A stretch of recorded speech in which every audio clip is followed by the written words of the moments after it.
कक्षा 10 मा पढ्छु। आज हामी पानीमा आगो कसरी बल्न सक्छ भनेर हाम्रो आदरणीय नरेश खड्का सरले भन्नुहुनेछ। धन्यवाद।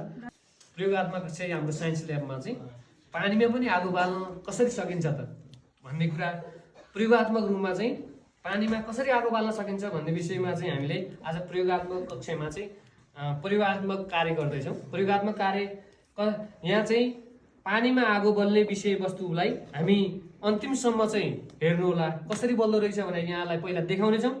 देखाइसकेपछि यहाँहरू यो के कारणले बल्छ भन्ने कुरा पनि अन्तिममा म यहाँहरूलाई भन्नेछु। हस् है, अन्तिमसम्म हेर्नु होला। हस् ल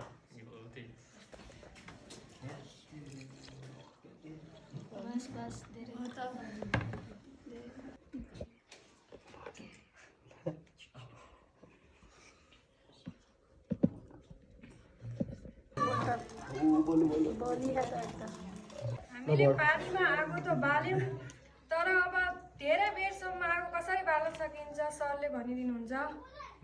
ठिक छ।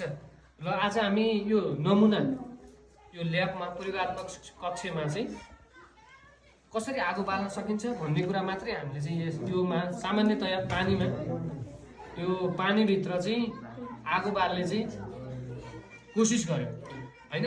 अब पानीमा धेरै बेरसम्म आगो कसरी बाल्न सकिन्छ र कसरी किन बल्छ त यो पानीमा आगो भन्ने कुरा धातुहरू, सक्रिय धातुहरू जस्तै सोडियम, पोटासियम धातुहरू योसँग चाहिँ के त प्रतिक्रिया गर्यौँ भने यो छिटो चाहिँ के त एकदमै तीव्र चाहिँ सक्रिय हुने कारणले तीव्र प्रतिक्रिया गर्छ, रासायनिक प्रतिक्रिया गर्छ।